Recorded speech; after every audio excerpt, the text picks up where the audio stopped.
So when we talk about testing, testing can be done at various stages and at different measures. So some can be very granular, very small, which we refer to as unit testing. We can also have what we call the system testing and as well. So basically, some tests could be very small. Maybe you're just testing a feature. Some tests could be testing the whole system. And sometimes it could also be you doing some integration testing. So not just the whole feature, but something that you add to it. You want to test that features as well. And so testing is a very vital component when it comes to the whole cycle of software development.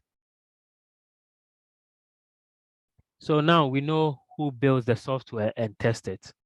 So basically, there's on one side the developers who are building the softwares, and they're always angry with the testers. This is something that once you become a DevOps engineer, you always see in the real world. So the developers think they've done a very good job, and so they expect that the software will be working the way they want it. And the testers also think that, oh, once we were testing and we realized that there were a lot of issues. One thing that I can find in this picture is that it looks like the developer was using like a MacBook or something, and maybe let's assume the other guy may be using maybe a Windows machine or something. So this could also bring a conflict.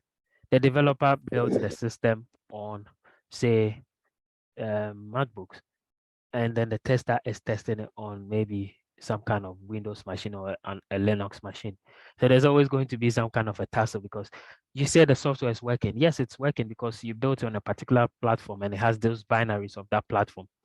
So it has traces of maybe some MacBook binaries or Mac OS binaries, or maybe when I'm testing it, because I built the test environment on my Windows environment, the dependencies that I needed to test it, I use the Windows dependencies, but the software was built on, say, the Mac dependencies. So sometimes there's always going to be a tussle. So this is something you have to enjoy in the real world.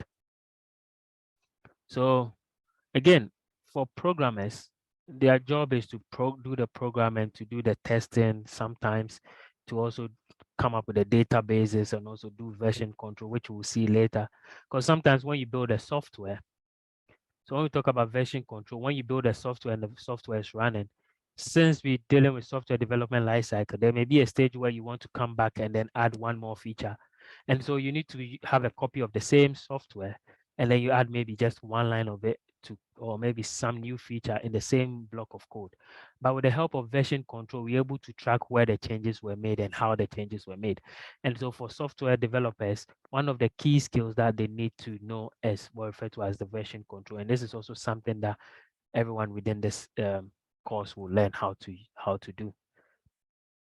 So again, the software development life cycle is not just something that requires only the developers. So the developers, like I said, with the software development lifecycle, we have the requirement stage. The next stage is the design stage where the software is designed, looking at the system architecture. And then we have implementation stage where the software is built. And then we have the testing stage where the software is tested. Now, most of the time, these stages are done by the developers. Let's assume the developers are doing these stages. So they plan, they code, they build, and they test it. But the challenge is that once they do all these things, they pass it on to the operations team.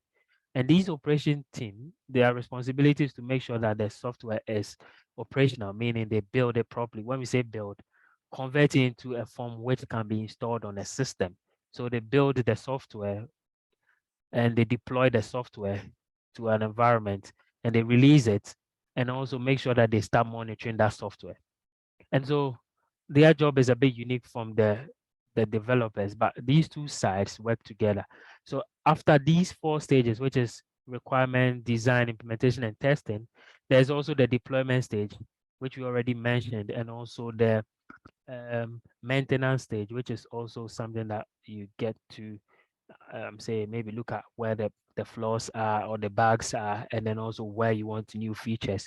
So normally this tool would be handled by the operations team because they are closely working with the users of the software. So the developers will be doing this thing and then the operations guys will be on this side.